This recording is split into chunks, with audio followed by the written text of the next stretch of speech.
नूतन तहसिलदार को बाबा Dhabaleswar web media सांबादिक महासंघ पक्षर स्वागत संबर्धना।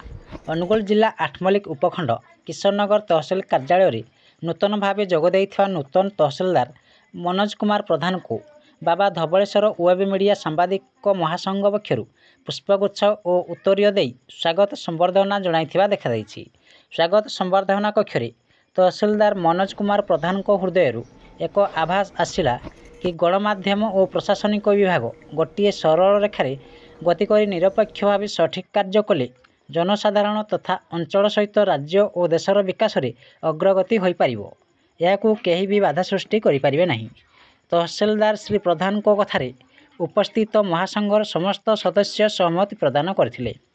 यह कार्यक्रम सभापति बंशीधर सेठी, संपादक करुणाकर नायक, परामर्शदाता दीपक कुमार साहू, सभ्य श्री चंदन शर्मा, सुमन कुमार प्रधान, संतोष मेहर, पुरुषोत्तम नायक, रंजित अदावर प्रमुख उपस्थित रही उक्त कार्यक्रम अंशग्रहण करथिले।